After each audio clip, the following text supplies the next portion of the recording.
उत्तर प्रदेश के संत कबीर नगर में चौंकाने वाली घटना हुई है।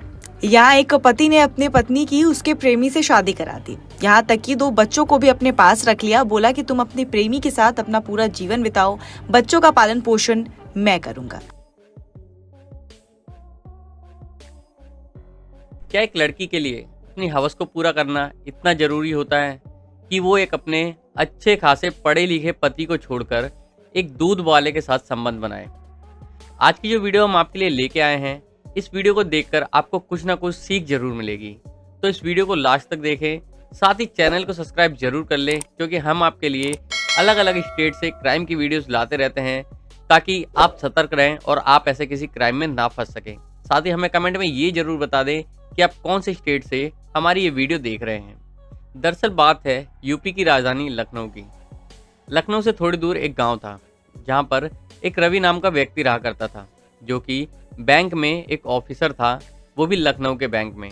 और रवि पढ़ने लिखने में काफ़ी ज़्यादा होशियार था और काफ़ी ज़्यादा मेहनती था, और साथ ही कहीं भी वो उल्टी सीधी जगहों पर दिमाग नहीं लगाता था। बिल्कुल ऐसा बोल सकते हैं, दैट्स अ परफेक्ट गाय। वो बिल्कुल परफेक्ट लड़का था। जब उसकी नौकरी हो गई तब उसके घर वालों ने उससे पूछा, बेटा क्या अब हम तुम्हारी शादी करवा सकते हैं? रवि ने बोला, जी हाँ, अब मैं सेटल्ड हूँ, मेरी जॉब भी अच्छी लग चुकी है, अब मैं शादी के लिए तैयार हूँ। रवि के घर वाले उसके लिए लड़की ढूंढने लग जाते हैं। हालांकि रवि इतना होनहार था कि उसके लिए खुद इतने सारे रिश्ते आने लग जाते हैं। उन्हीं रिश्तों में से एक रिश्ता आता है जो कि रीना नाम की लड़की का होता है, जो कि रवि के बगल वाले गाँव से ही आता है। रीना पढ़ने लिखने में काफ़ी ज़्यादा मेहनती थी और समझदार भी थी, और देखने में बेहद ही खूबसूरत, जो एक ही नज़र में किसी को भी पसंद आ जाए। रवि के घर वालों को रीना पसंद आ जाती है। दोनों की फैमिली में बातचीत होती है और ये रिश्ता तय हो जाता है, और बहुत ही जल्द इन दोनों की शादी हो जाती है। लेकिन शादी होने के बाद इन दोनों के पास ज़्यादा समय नहीं था एक दूसरे के साथ बिताने के लिए, क्योंकि रवि की छुट्टियां खत्म होने वाली थी और उसको 2 हफ्ते के बाद ही वापस लखनऊ जाना था। रवि और रीना इन 2 हफ्तों को पूरी तरह से एंजॉय करते हैं, जिसके बाद रवि दोबारा अपने जॉब के चक्कर में वापस लखनऊ चला जाता है। लखनऊ में रहने के बाद उसे ये फील होता है कि अब तो मेरी शादी हो गई है, मैं यहाँ पे अकेला बोर क्यों हूँ और सारे काम मैं ही क्यों करूँ करके। इससे अच्छा मैं अपनी वाइफ को बुला लेता हूँ, मेरी हेल्प भी हो जाएगी और वो मेरे साथ भी रह लेगी। वो ये बात अपने मम्मी पापा से शेयर करता है। वो कहता है कि रीना को क्यों ना आप लोग मेरे पास ही भेज दें, इससे मेरी मदद भी हो जाएगी और मैं थोड़ा फ्री भी रहूँगा, नहीं, इससे मेरी थोड़ी मदद भी हो जाएगी और मेरी टेंशन भी थोड़ी कम हो जाएगी, और इसी बहाने रीना मेरे साथ भी रह लेगी। तो उसके माँ बाप कहते हैं कि अभी नहीं, अभी एक आध बच्चे हो जाए, उसके बाद तुम रीना को भले ले जाना, क्योंकि जो गांव का रिवाज है वो तुम जानते ही हो। लेकिन रवि कहता है कि आज के ज़माने में ये सब रिवाज कौन मानता है, आप लोग जानते नहीं मैं कितनी टेंशन में यहाँ पे रहता हूँ, सारे काम मुझे ही करने पड़ते हैं, खाना वाना सब मैं ही बनाता हूँ। तो इससे अच्छा कि अगर अब मेरी शादी हो गई है तो रीना मेरे साथ रहेगी तो मेरी हेल्प हो जाएगी। रवि के माँ बाप मान जाते हैं और रीना को उसके पास भेजने के लिए तैयार हो जाते हैं। वो रीना को उसके पास भेजते हैं, साथ ही रीना को बोलते हैं कि उसका अच्छे से ख्याल रखना। अब रीना लखनऊ चली जाती है अपने पति रवि के पास रहने के लिए। ये दोनों शुरू में किराए के घर में रहते हैं, क्योंकि रवि ने अभी वहाँ पे अपना घर लिया नहीं था। जब उसकी वाइफ भी वहाँ आ जाती है तब रवि को लगता है कि मुझे एक अपना घर लेना चाहिए, और वैसे भी आज नहीं तो कल घर तो लेना ही पड़ेगा, क्योंकि फैमिली बढ़ेगी तो एक घर जरूरी भी है। वो एक अच्छे से एरिया में, पॉश एरिया में एक घर देखता है और खरीद लेता है, जिसके बाद रीना और रवि दोनों अपने नए घर में शिफ्ट हो जाते हैं। शिफ्ट होने के कुछ दिन बाद ही रीना की सबसे बातचीत अच्छी हो जाती है। जो भी आस पड़ोस में लोग रहते थे उनसे रीना की बातचीत होने के बाद रीना का वहाँ पे दिल लग जाता है। तभी रीना रवि को एक दिन कहती है कि मुझे दूध वगैरह सब चीज़ लेने के लिए बाहर जाना पड़ता है, क्यों ना सबके घर में एक दूध वाले भैया आते हैं, उनसे हमारे घर में भी दूध लगवा ले, ताकि वो हमें सुबह सुबह दूध दे जाए, इससे मुझे घर के बाहर नहीं जाना पड़ेगा सुबह। रवि कहता है ये तो बढ़िया बात है, मैं अभी बात करके दूध लगवा देता हूँ। रवि जो आस पड़ोस के लोग थे उनसे पूछता है कि आपके घर में दूध कौन देने आता है, तो पड़ोस के लोग बताते हैं कि रोशन नाम का लड़का है जो कि डेली सुबह दूध देने आता है। रवि रोशन का नंबर लेता है और रोशन को फ़ोन करता है और कहता है आप जिस सोसाइटी में दूध देते हो हमने भी उसी सोसाइटी में घर लिया है, तो हो सके तो हमारे घर पे भी दूध दे देना। रोशन बोलता है क्यों नहीं, मैं कल से ही आपके घर पे भी दूध दे दूंगा। और अगले दिन से रोशन रवि के घर पे दूध देने लग जाता है। रोशन जब भी उसके घर पे दूध देने आता उस टाइम रवि घर पे नहीं रहा करता था, क्योंकि रवि मॉर्निंग में ही अपनी जॉब पे चला जाता था। उस टाइम रीना अकेले रहा करती थी। एक दो दिन में जो रीना थी उसकी रोशन से भी थोड़ी अच्छी बातचीत हो गई, क्योंकि जो रीना थी वो खुले मिजाज की लड़की थी, उसको सबसे बात करना पसंद था, वो थोड़ी चुलबुली टाइप की थी। वहीं जो रोशन था दूध वाला, उसको भी बातचीत करना बहुत अच्छा लगता था। वो जब भी रीना के घर जाता तो लोग 15-15 20-20 मिनट तक बातें किया करते। रीना रोशन से पूछती उसके घर के बारे में, रोशन रीना से पूछता। ये दोनों एक दूसरे से काफ़ी बातें शेयर करने लग गए थे। लेकिन जब भी रोशन रीना के घर पे बात करने के लिए रुक जाया करता था तो बाकी घरों में जाने में उसे लेट हो जाता था।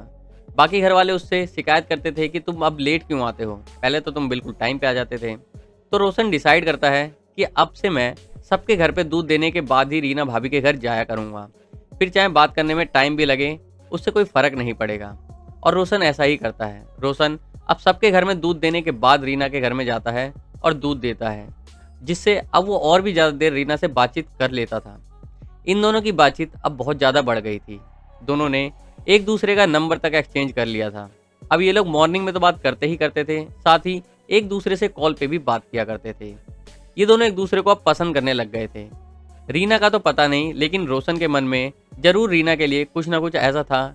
इस बात से अनजान रवि इनके बारे में कुछ भी नहीं जानता था, ना उसे इस बात की कोई भनक थी। और रवि बहुत ही शांत मिजाज का इंसान था, उसको इन सब चीज़ों के मामले में कुछ पता ही नहीं था। उसको सिर्फ अपने जॉब से और अपनी फैमिली से मतलब था। इधर इन दोनों की नज़दीकियाँ कुछ ज़्यादा ही बढ़ गई थी। अब इन दोनों ने प्लान बनाया एक दूसरे के साथ इंटीमेट होने का।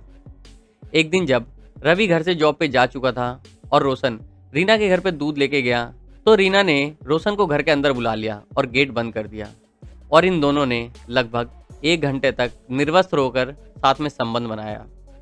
संबंध बनाने के बाद रोशन अपने घर चला जाता है और फ़ोन पे बात करता है कि आज उसने बहुत ज़्यादा एंजॉय किया। साथ ही रीना भी बोलती है कि उसने भी आज बहुत ज़्यादा एंजॉय किया और उसे मज़ा आ गया।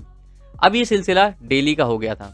जैसे ही रवि जॉब के लिए निकल जाता, रोशन सारे घरों में दूध देने के बाद लास्ट में रीना के घर जाता और वो घर के अंदर जाता, गेट बंद होता और लगभग 1-1 डेढ़ घंटे तक ये दोनों कमरे में साथ बिताते। ये सारी चीज़ वहीं का एक बुजुर्ग नोटिस कर रहा था। उस बुजुर्ग ने एक दिन रवि से बोला कि जो दूध वाला है वो तुम्हारे घर में आने के बाद घंटों तक रहता है, साथ ही तुम्हारे घर का जो गेट है वो भी अंदर से बंद हो जाता है। अब क्या है तुम्हारे घर का मामला ये तो मुझे नहीं पता, लेकिन हो सके तो संभाल लो और उनको रंगे हाथ पकड़ूंगा। रवि घर जाता है, वो रीना को बोलता है कि मेरे ऑफिस की तरफ से 1 हफ्ते की ट्रिप है और मैं 1 हफ्ते तक घर नहीं आऊँगा। रीना बोलती है बट आप तो कुछ लेके जा ही नहीं रहे हो, कपड़े वगैरह कहाँ से मैनेज करोगे।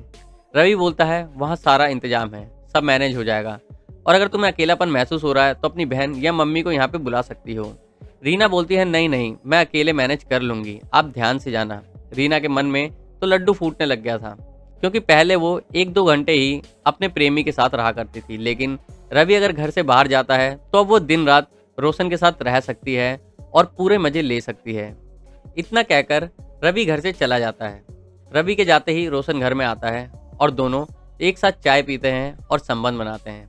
संबंध बनाने के बाद जब रोशन जा रहा होता है तो रीना उसको बोलती है आज तुम्हें जाने की ज़रूरत नहीं है, तुम चाहो तो अब पूरे दिन पूरी रात यहाँ पे रुक सकते हो और जितने मज़े लेने हैं उतने ले सकते हो।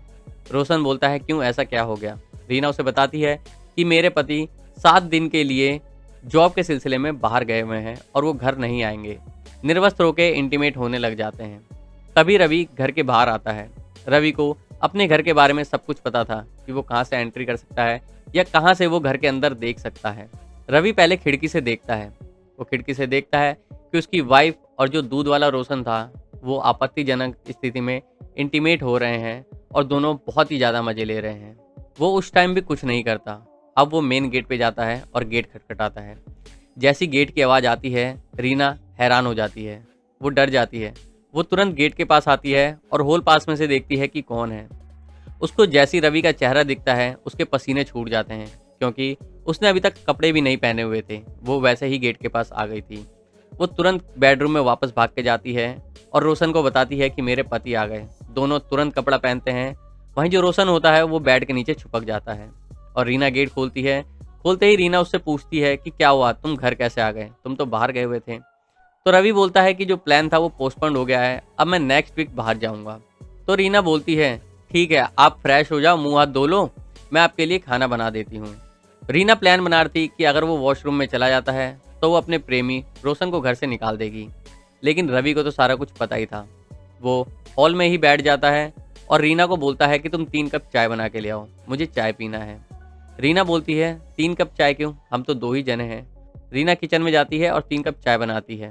वो चाय बना के जैसी लेके आती है, रवि उसका हाथ पकड़ता है और कहता है चलो बेडरूम में चाय पियेंगे। वो लोग बेडरूम में जाते हैं।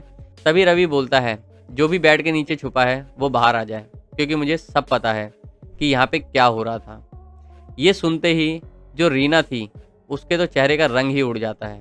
साथ ही जो रोशन था वो भी बाहर निकलता है। ये दोनों बिल्कुल पसीने पसीने हो गए थे। इन्हें पता चल चुका था कि इनकी चोरी पकड़ी जा चुकी है। लेकिन रवि जो था वो बहुत ही शांत दिमाग का था। वो नहीं चाहता था कि उसके घर के अंदर कोई हंगामा हो। वो थोड़ा बहुत रोशन को डांटता है और उसे वहां से भगा देता है। साथ ही रीना को तो वो कुछ बोलता ही नहीं, उल्टा रीना उससे माफ़ी मांगने लग जाती है, उसके पैर पकड़ने लग जाती है। वो कहती है कि मुझसे बहुत बड़ी गलती हो गई, आइंदा ऐसा कभी भी नहीं होगा, प्लीज़ मुझे माफ़ कर दो, प्लीज़ मुझे माफ़ कर दो, आइंदा मैं ऐसी कोई भी गलती नहीं करूँगी जिससे तुम्हारा दिल दुखे। लेकिन जो रवि था वो इट्स ओके बोलता है और कहता है खाना ले आओ, खाना खाते हैं। दोनों खाना खाते हैं और सो जाते हैं। लगभग 1-2 दिन बीत जाते हैं। रीना को ये समझ नहीं आ रहा था कि इतनी बड़ी गलती होने के बाद भी उसके पति ने उसे कुछ बोला क्यों नहीं। तभी 2 दिन बाद रवि रीना को बोलता है कि चलो आज शॉपिंग पे चलते हैं, आज मैं तुम्हें शॉपिंग करवाऊंगा। रीना फिर से ये बात सुन के चौंक जाती है कि इतने बड़े कांड के बाद एक तो कुछ बोला भी नहीं, ऊपर से अब उसे शॉपिंग करवाने के लिए भी लेके जा रहा है। रीना तैयार हो जाती है और दोनों मार्केट चले जाते हैं। मार्केट में ले जाने के बाद रवि रीना को बोलता है तुम्हें जो भी खरीदना है वो खरीद लो। रीना खुशी खुशी शॉपिंग करती है और शॉपिंग करने के बाद वो उसे बोलता है कि हम एक लॉन्ग ड्राइव पे चलते हैं। दोनों गाड़ी में बैठते हैं और एक लॉन्ग ड्राइव के लिए निकल जाते हैं। जैसी सुनसान सड़क आती है, रीना बोलती है कहीं तुम मुझे मार तो नहीं दोगे। रवि बोलता है नहीं, ऐसी कोई बात नहीं है, मैं तुम्हें क्यों मारूंगा। रीना बोलती है अगर ऐसा कुछ करना है तो प्लीज़ मुझे माफ़ कर दो, मैं ऐसी गलती दोबारा नहीं करूँगी। जो रवि होता है वो कहता है इट्स ओके, मैं तुम्हें कुछ नहीं करूँगा, टेंशन मत लो। अब धीरे धीरे शाम भी होने लगी थी। वो गाड़ी सीधा लेके एक गांव में जाता है, जो गांव था रोशन का। वो रोशन के घर के पास जाके गाड़ी खड़ी करता है और तेज तेज चिल्लाता है रोशन रोशन। ये सुन के जो आस पड़ोस के लोग होते हैं वो भी घर से बाहर आ जाते हैं। तभी रोशन भी घर के बाहर आता है। रवि रीना का हाथ पकड़ता है और रोशन की तरफ कर देता है और रीना को कहता है कि आज से तुम्हारा पति यही है, अब तुम दोनों एक हो। साथ ही रीना के पेरेंट्स को फ़ोन करके ये बोलता है कि तुम्हारी बेटी ने नया दामाद ढूंढ लिया है, अगर तुम्हें इससे बात करनी हो या इससे मिलना हो तो रोशन के घर आना, मेरे घर आने की बिल्कुल भी ज़रूरत नहीं है। रीना उससे कहती रहती है कि नहीं, मैं तुम्हारे साथ ही रहूँगी, प्लीज़ मुझे माफ़ कर दो, मैं तुम्हें नहीं छोड़ सकती। लेकिन जो रवि था अब उसकी एक भी नहीं सुनता। वो कहता है अब तुम्हें इसी के साथ रहना है क्योंकि तुम दोनों एक दूसरे से प्यार करते हो, और अगर तुम मेरे साथ रहोगी भी तो ये अफसोस मुझे ज़िंदगी भर रहेगा कि तुमने इसके साथ क्या किया है। इतना कहकर वहाँ से चला जाता है। अब आप हमें कमेंट में बताएं, क्या रीना ने रवि के साथ सही किया और रवि ने उसके बाद जो किया रीना के साथ वो सही था? हमें कमेंट बॉक्स में अपनी राय जरूर दें। साथ ही साथ चैनल को सब्सक्राइब करके बेल का आइकन को दबाना ना भूलें। धन्यवाद।